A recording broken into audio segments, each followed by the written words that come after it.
All right, Veerender, you've been playing a big game. Tell us what you've been playing. I've been playing the First Berserker Khazan, which is made by the Dungeon Fighter Online folks. So this is their first foray into doing something new and different. They're taking their IP and characters and doing very different things because Dungeon Fighter DNF has been since like 1998, maybe. Yeah, like a long time, and it would consistently have so many players. Like, it's in Korea, so it's like millions upon millions. And then DNF 2 came out maybe 2011, and then millions upon millions of players. Like, I think like in this country, the only one that ever got any traction was DNF Duel, like the fighting game. Oh yeah. It is one of the best games I've played this year. One of the best games I've ever played. Actually, wow! Like, it's a cell shaded, stylistic Souls-like, but it also has accessibility, so you can. So there's arachnophobia mode. There's different accessibility modes. But the main one, it has an easy mode. So no more Dark Souls easy mode, discourse, blah blah. No, it has an easy mode, and it doesn't berate you or degrade you for choosing it. So for people like me that are bad at video games, I can finally play it. The voice actor for English, the main character Khazan, is Ben Brode. Sorry, not Ben Brode. Ben Starr. Ben Starr. Hell yeah. So, yeah. That was announced like a few months ago, and I'm like, this is going to be the big game. This is going to be a big game. And everybody, we went through the recent discourse was like, oh, Monster Hunter Wilds is too easy. And then I want everybody to play this. Because it's not easy at all. The way they do, there's so many amazing, smart things they do in this game.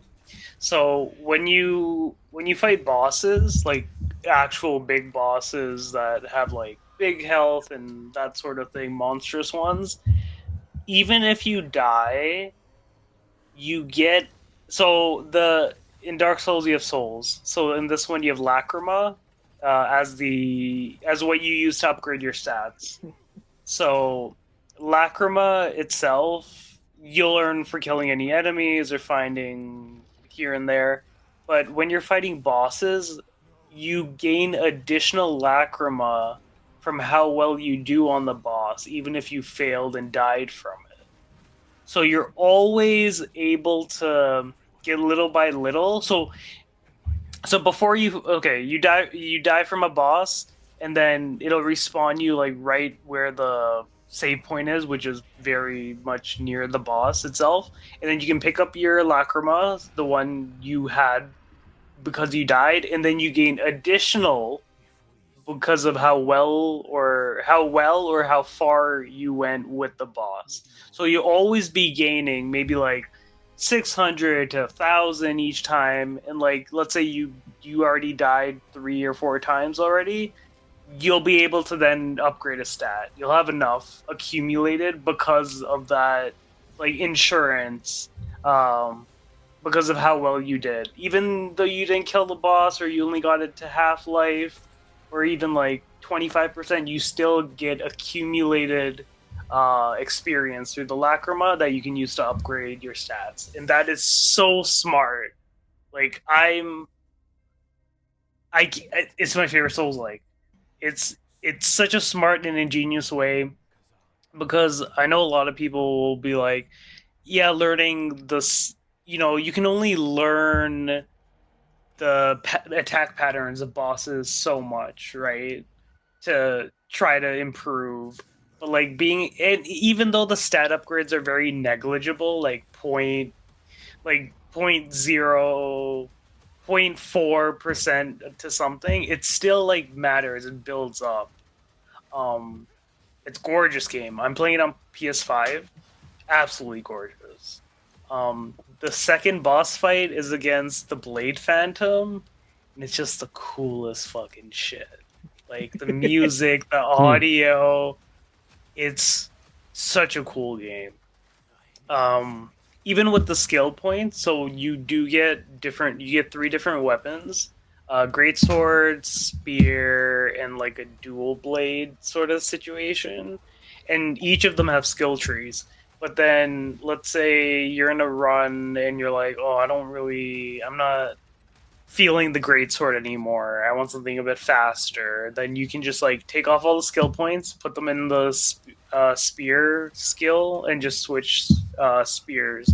And also, the way equipment works is you just find it by killing enemies. Chests is, of course, a thing, but they're just random drops and random loot. It's not an open world Souls-like similar to Elden Ring. There'll be like 1 or 2 different paths to like navigate to find a few things here and there, but there is always just like one way to push forward.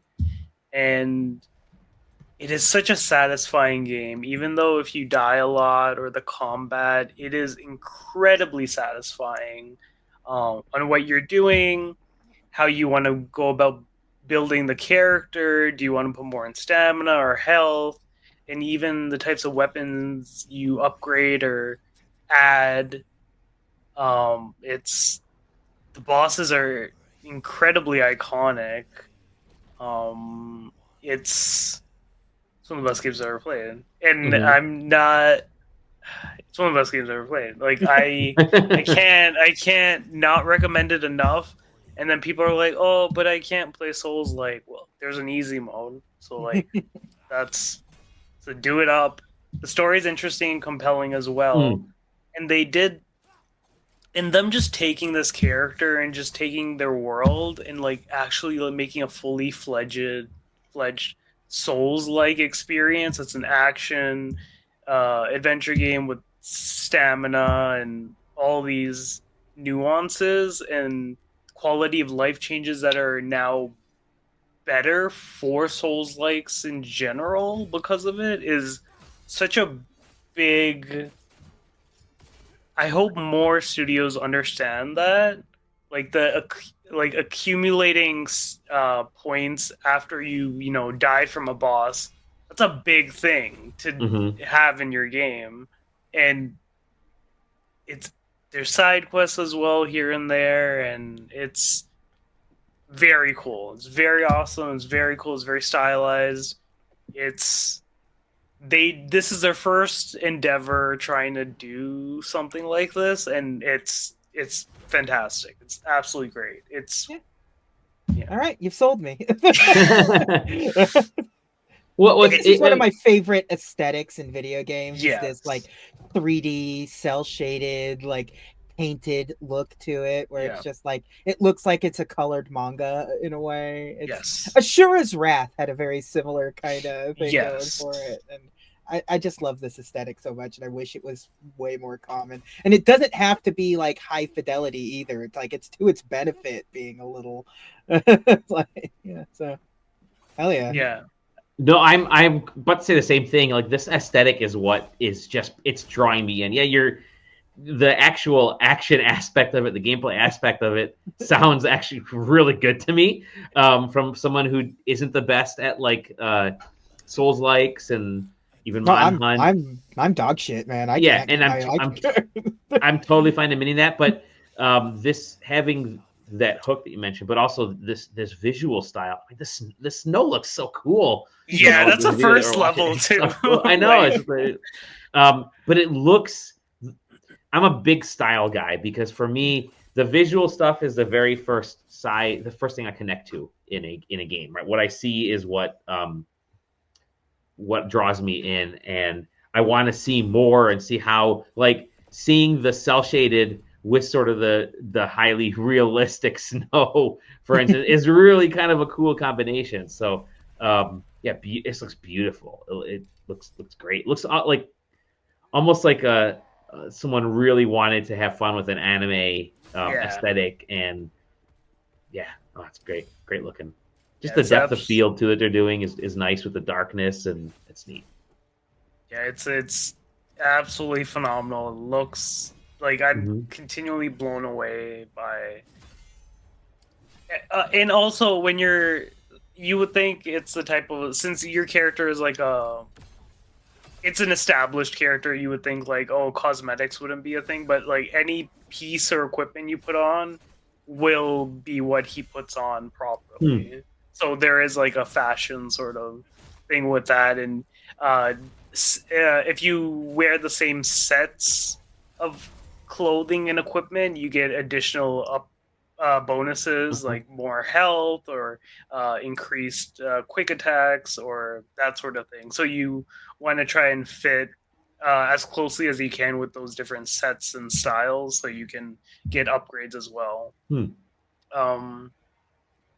It's just continually phenomenal of what it tries to do, and it succeeds and improves just by so much. If you're shit at Souls, like it's there to play for sure, and if you're not, then it's still incredibly difficult and hard. I was going to ask that. How does the challenge scale up for folks that, as maybe even as you're going along, how is that difficulty, or I don't say difficulty, but how's that challenge spike? So recently I beat like the third boss, and then I'm in this new area, and the enemies just ramped up. Some of them were the same enemies from before, but now they're just like much stronger. It's the blue version in Zelda right now. Also, skill points from the skill tree, they upgrade.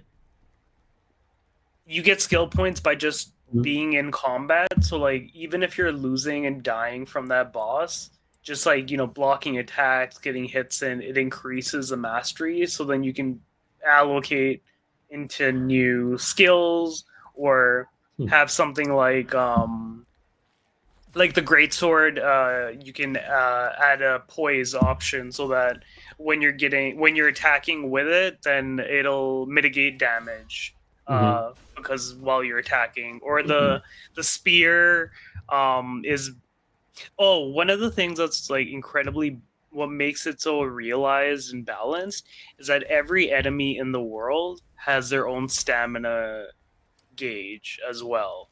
So some of them are purple that they themselves can't dwindle down when they use actions, but you can dwindle those down. But some of the bosses, the second boss, like has its own stamina gauge. So like you're waiting and blocking attacks for that enemy to be tired, so you can do like an execution move. So it's incredibly balanced in that sense, because like a lot of Souls likes do the thing where like, oh, you yourself are like barred from doing things because you have a stamina bar, but everybody else can just like do whatever the fuck they want. But it's spam like whatever move they have. Yeah. Well, no, not for this one. And that's good. Yeah. Like that. What were you playing it on? PS5. Yeah. Okay, PS5. No issues whatsoever with it. Oh, that's good. It runs perfectly awesome and great. Oh, sweet. I made two save files too. One's a streaming one, which is Greatsword, and then the other is Spear. So that one, the Spear is more focused on destroying the stamina bars for enemies, and the Greatsword is more for power and damage and getting through attacks. And it is phenomenal. All right, yeah. I've added it to my cart. Okay. Sales. Honestly, it's cool. So you like when you die 3 times, it'll be like, oh, do you want to switch to easy? But it doesn't berate you with that, with like Wolfenstein or right, yeah. Yeah. So it's boo-hoo, little baby, you want to play easy mode.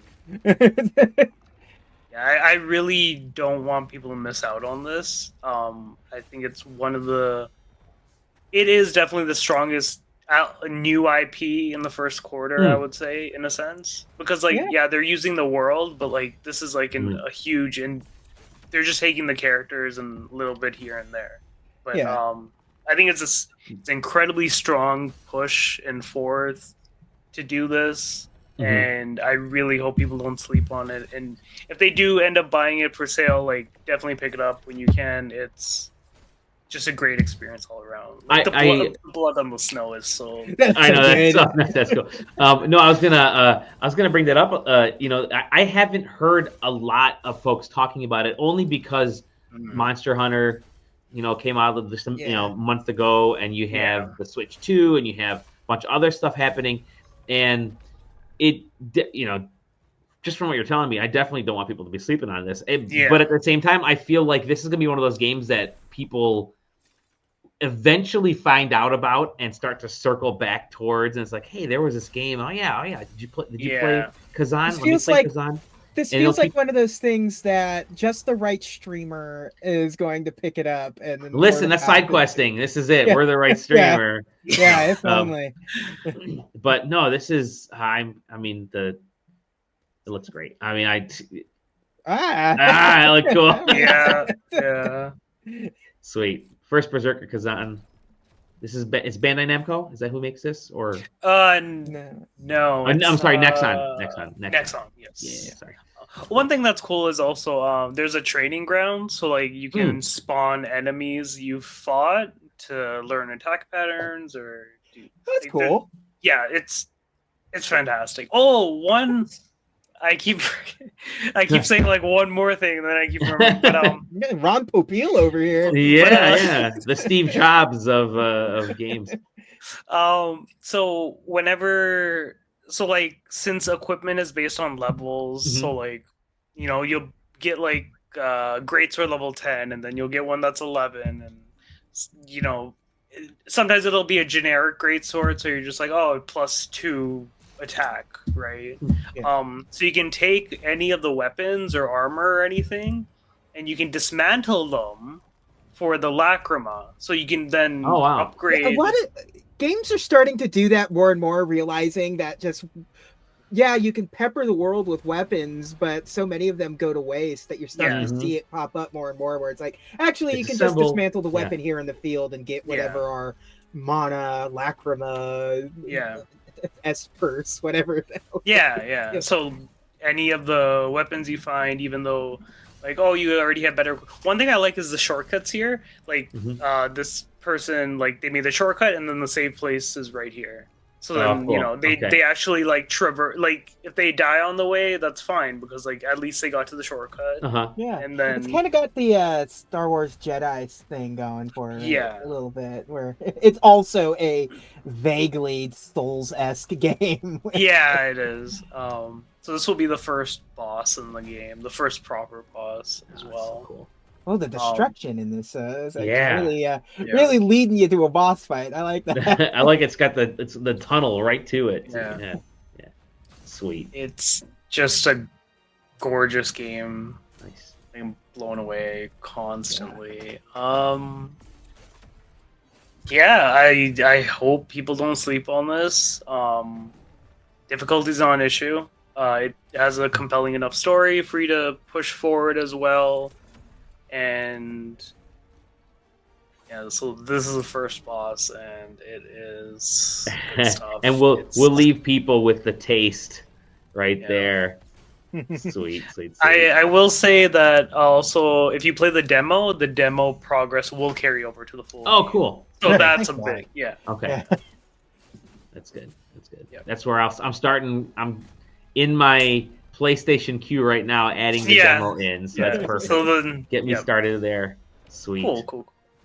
Well, Veerender, thank you for sharing that with us. That is awesome. I'm like, I didn't know enough about it. Obviously heard about it, didn't know enough about it, and now you telling me. I mean, obviously JJ and I, all of a sudden we've added our carts. Yeah, it just came out yesterday. That's cool.